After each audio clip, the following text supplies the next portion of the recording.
Guys, it's May from Markets with May, and today we're going to go through the testimony of Mr. John J. Ray III, CEO of FTX, and his testimony to the House Financial Services Committee. John J. Ray is kind of an icon within the financial services and legal space. He was brought in as CEO to FTX as soon as SBF, Sam Bankman-Fried, filed for Chapter 11 bankruptcy. And this saga and drama is becoming so interesting. And I know that there are a lot of victims of FTX out there. When I was listening to the interview that Andrew Ross Sorkin was doing with SBF at New York Times conference deal book, I was like, wow, how does anyone understand this if they haven't been in the industry for a while? I was head of risk and analytics for a bunch of hedge funds. That qualifies me to read through this and have some competency level. But I'll tell you, this is so complex that there are going to be people that know more than me. And if you are a victim, you absolutely should Google search and sign up for whatever resources are available for you to get your assets back. But hopefully this reaction to the testimony helps you out. Now, just so you kind of know what exactly this is, before we get into it, this is his testimony, which he turned in before testifying in front of Congress. That was a 3-hour piece of stuff that happened, and kind of long for me to react to. So I thought I'd react to this and just fill in with the pieces from the testimony that might be relevant. I'm going to go through definitions that may be relevant if you're not from the US. Then we're going to just go paragraph by paragraph on what it is he wrote. But before we get into that, it'd be amazing if you would like, share, comment, or subscribe. And especially if you are a big, huge brain on any component of this and I missed something or said something that was a little bit confusing, stick it in the comments. I love that. I'm not perfect. I love to hear what you have to say. Now, really quick shout out to Gurula.app, who I always collab with. Their motto is that money goes to where it's treated best. And all of us at Gurula are always trying to provide great information to help you make your own personal investment decisions. Now, let's get into this. I am going to share my screen. It starts with the pleasantries, and then we talk about Chapter 11. So, definition, very important. In the United States, Chapter 11 is a restructuring format of bankruptcy, which typically would mean that you, the CEO, would sit there and try to restructure with the creditors yourself. But in this case, because all of the different agencies that are responsible for securities markets and commodities markets came in and started investigating him, that's not what happened. They instead treated him the way that would have happened at a Lehman or anything else, which is they go in, they tap your traders on the shoulder and they're like, thank you very much. And they'll tell who gets to sit there and help them out on the off chance they don't know how to unwind.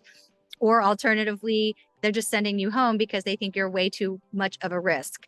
Now realize, because they got hacked, there's a very low probability that SBF is ever going back into that office legally again. And let me just also go ahead and take time. If you are a victim and you think that this is going to be really, really fast, I know people are trying to break this softly. It took a lot of time depending on which particular entity you were lodged in at Lehman to get your money back. Some people didn't get their money back until last year or earlier this year when it finally was finalized. And I want to show you really clearly what's up. So many different by country, and get in line and make sure you're getting all the notifications. Let's go in it a bit. The first sentence I'm going to highlight for you is this one right here. My first act as CEO was to authorize the Chapter 11 filings of over 100 FTX entities. There's a few entities in the US, and then there's entities everywhere else across the world. This is a global organization. That's what I'm saying. And then he talks about his background. He's infamous and famous and really, really well-known legal community and financial community for what he did in Enron. And then here he talks about the fact that he has experience in bankruptcies involving novel financial and cross-border asset recovery and maximization. Now realize that crypto goes all over the globe. That's what cross-border means. Novel financial means just literally anything that's not normal, a bond, a stock, okay? He's done far more complex instruments in his lifetime, so this is not a big deal. But that also implies that he's used to working with regulators across the globe, which is what he's going to need as a skill set in order to help everyone out. Now, I want you to really understand how bad this is. This sentence right here. But never in my career have I seen such an utter failure of corporate controls at every level of an organization, from the lack of financial statements to a complete failure of any internal controls or governance whatsoever. It's an extensive list. It really crosses the entire spectrum of the company, from lack of lists of bank accounts, hundreds of bank accounts dispersed all over the world, lack of just a complete list of employees and their functions by group or name, extensive use of independent contractors as opposed to employees, lack of insurance that you normally would see in certain businesses, either inadequate insurance or complete gaps in insurance.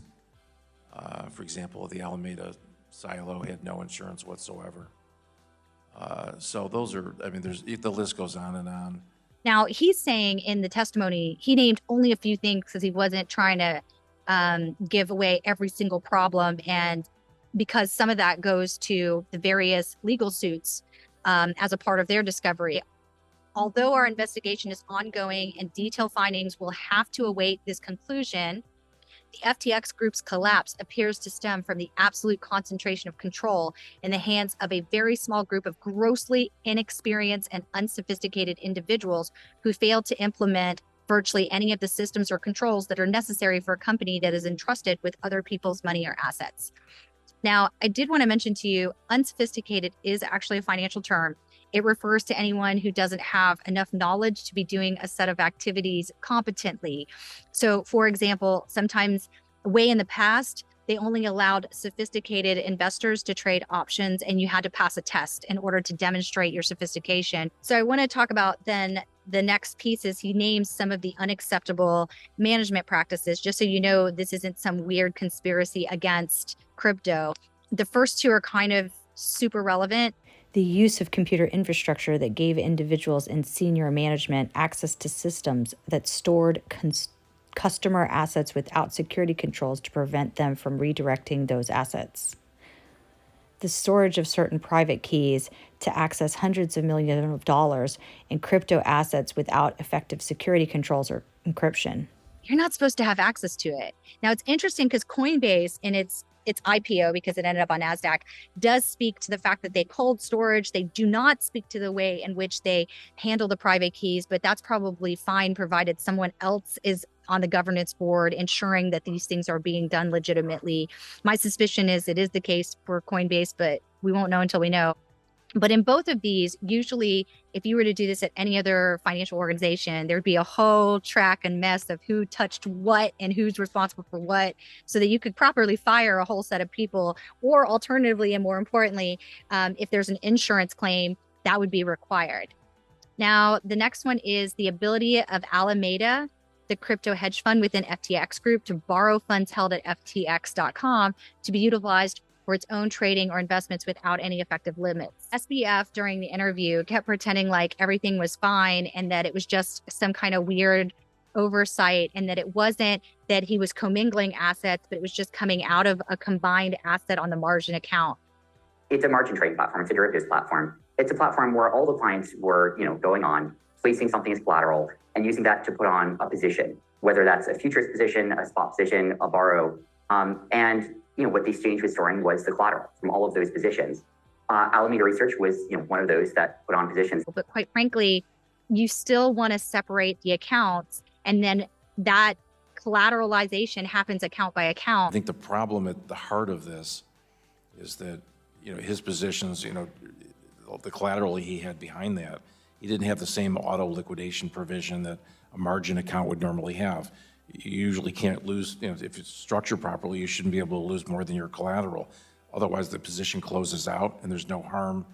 In the brokerage firm, if it's a brokerage account, for example, they wouldn't be short cash. They wouldn't have to go out to get the money from you. You close out the position.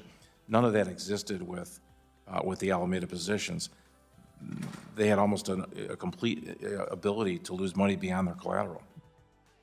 So now we know that's a bold-faced lie. A lack of complete documentation for transactions involving nearly 500 investment made with the FTX group funds and assets. So this includes everything from cars that were bought to actual more meaningful transactions, even with the purchases of the different exchanges that happened. On to page 3, the absence of audited or reliable financial statements. Exchange got its funding and started in 2019, and it appears that even some of the stuff that was turned in earlier was not okay. The lack of personnel or financial risk management functions, which are typically present in a company close to the size of FTX Group. This one, in the interview reaction video, he was doing risk management. Everything rolled up to him. That ain't normal. The absence of independence governance throughout the FTX Group. Now, we talked about this a bit in the last 5 of the videos. I talk about how weird some of the things that he's saying are. Customer risk management. Like, there's a diffusion of responsibility to some extent on that front. And, there needed to be, I think, a single or a small set of entities, whether of boards, people, of responsible parties that were sitting there saying, I feel responsible. All right, I just can't almost. The eye roll started all the way back and there's not a global board. Okay, so let's actually break this down. You have all these different boards, right?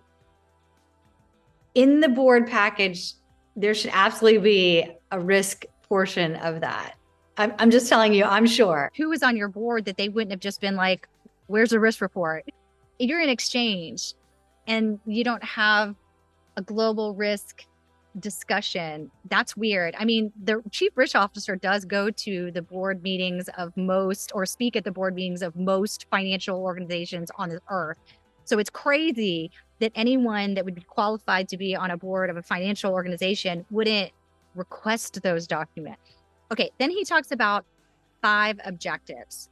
The first objective, implementation of controls, is already underway. That involves building accounting, auditing, cash management, cybersecurity, human resources, risk management, and other systems which did not exist to an appropriate degree prior to my appointment. We are not relying on prior management. I'm going to skip through that. He's literally replacing everyone. A couple of things there. That absolutely means that he don't need SBF for any of this, okay? And I have read that he wants to be retained as an outside consultant, and been very critical of your own appointment, quite frankly, into this position. So after his arrest last night, all of his wishes seem even more unlikely. So what role, if any, should he play in FTX moving forward? The role he's currently playing. Okay. 0. The second thing is, if you read through the different organizations that are there and realize how highly regarded they are in each one of their respective disciplines, you can imagine that they're gearing up for something that is actually really complex to track and forensically find the accounting. The third thing I take away is, if you're a younger person watching this, what a great career. There's going to be a lot of work in this industry as far as that goes. Asset protection recovery is also a top priority. We are working around the clock to locate and secure the property of the estate, a substantial portion of which may be missing, misappropriated, or not readily traceable due to lack of proper record keeping. He then names some of the organizations that are helping with the recovery efforts. Thus far, we have secured more than $1 billion of digital assets to protect against the risk of theft or unauthorized transfers. Here again, they're going to simply liquidate. They're going to use what they can in the crypto technology to track down where the assets might have gone. It is kind of an ugly thing, because it means that if you were paid and those assets were paid in a way that actually doesn't belong to you, it actually belongs to the debtors because it wasn't their asset to give you. Some of that's going to happen. So it will get kind of ugly. It's kind of like this. If I steal a car to pay you, the person who I stole the car from still has ownership of the car. So they're going to take the car from you, and you're going to have to figure it out financially with me. But in this case, SBF's in jail. So good luck with that, unfortunately. The third objective is transparency and investigation. Our investigative and cybersecurity teams are already well into the process of gathering evidence that will provide us with an understanding of what led to this collapse. They are working in close coordination, and then they name a bunch of different entities that are already right on it right now. We welcome the transparency of the Chapter 11 process and the oversight of the federal bankruptcy court. Usually, because there's so many creditors, everything is posted and it is like up for everybody to see. And this came up in the very, very final part. Before he was arrested, would it have been helpful for him to come before Congress and testify for hours on end and answer every question that we could come up with? Oh, absolutely. Absolutely. Yes. So it would have been really helpful. Yeah. Oh, yes. Okay. So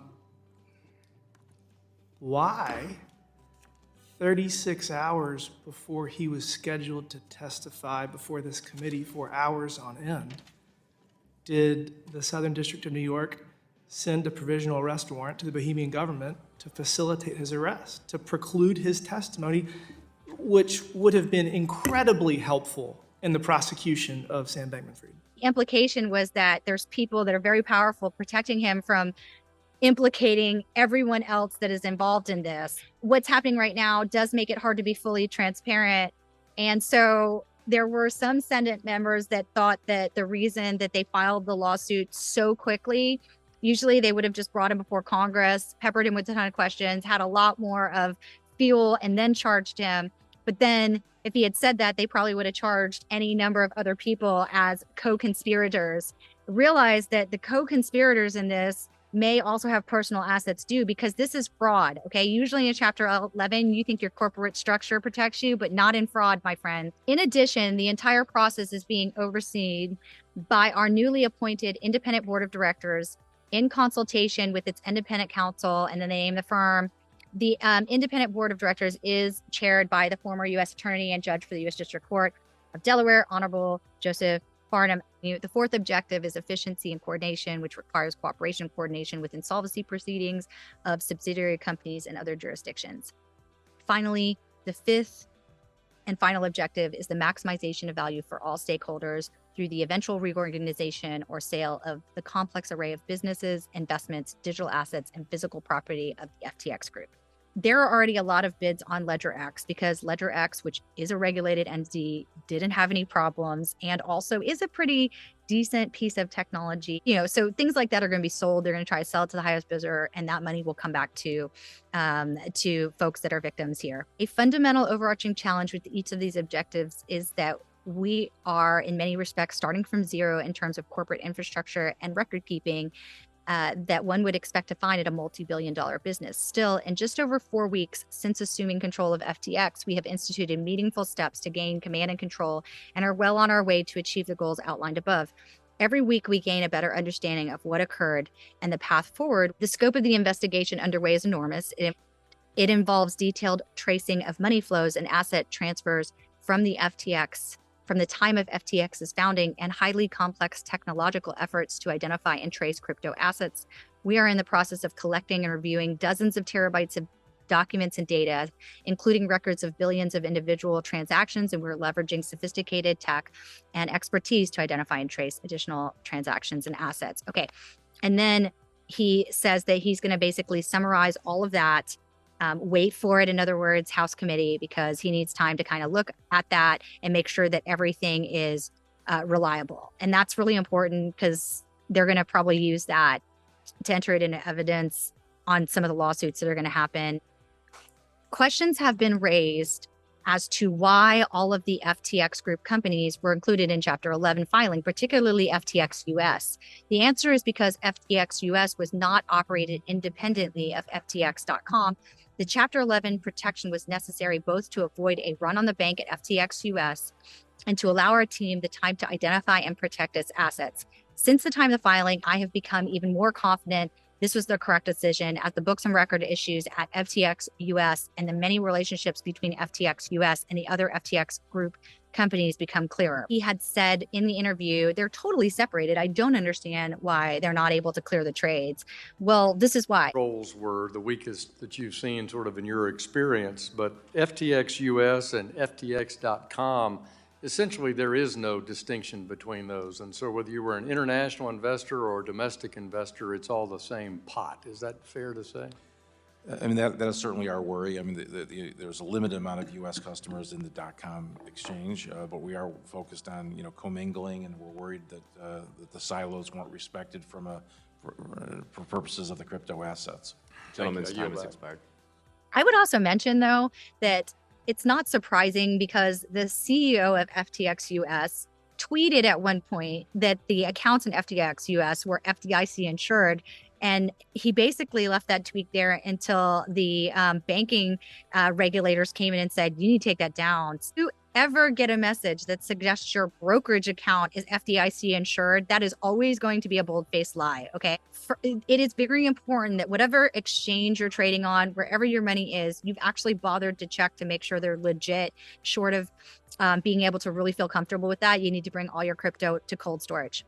Okay, in this paragraph, I mean, this is a testament to how you handle professionally questions that you're just not going to answer because it's just not necessary to even get involved. Basically, people want to know what he thinks about SBF's various comments, and he just was like, I will not comment on his statements other than to say that this is a professional investigation that is proceeding in a professional manner. We have fact-finding process in place, and we will seek information from Mr. Bankman-Fried and others through that process as appropriate. Now, the next piece of this, in the absence of cooperation from responsible parties or any appropriate system to track and protect crypto assets, we are continuing our painstaking forensic efforts to account for all of the assets, both as to the FTX US and FTX.com exchanges, as well as Alameda. These efforts pose complex technical challenges that are made even more vexing by the massive amounts of data that must be reviewed. At the same time, the review must be conducted in a highly secure fashion to avoid the risk of compromise or loss of assets. Now, if you haven't been following the story, there was a massive hack almost immediately upon filing Chapter 11. I'll show you the clip. All around the same time, the New York Times reported that $515 million was suspiciously, in quote, transferred from FTX wallets after. I don't understand this smile. I wish he wouldn't do that. The second thing that I thought was super sketchy that came out in the testimony was that he gave like a heads up to the Bahamian Authority. The citizens of the Bahamas withdrew their assets right before filing Chapter 11. So they got all their money out. And he said that he let them do that because he was going to live in the Bahamas and didn't want everybody mad at him. I mean, this is so ridiculous. That guy's going to live potentially in a jail cell. While many things are unknown at this stage and many questions remain, we know the following. So I'm going to go through the next piece, and some of these belong together. And then when you take them as a composite, it's even uglier. But this is kind of the grand finale of what he can absolutely attest to at this point in time, which is why he's saying this was embezzlement. First, customer assets from FTX were commingled with assets from Alameda, a trading platform.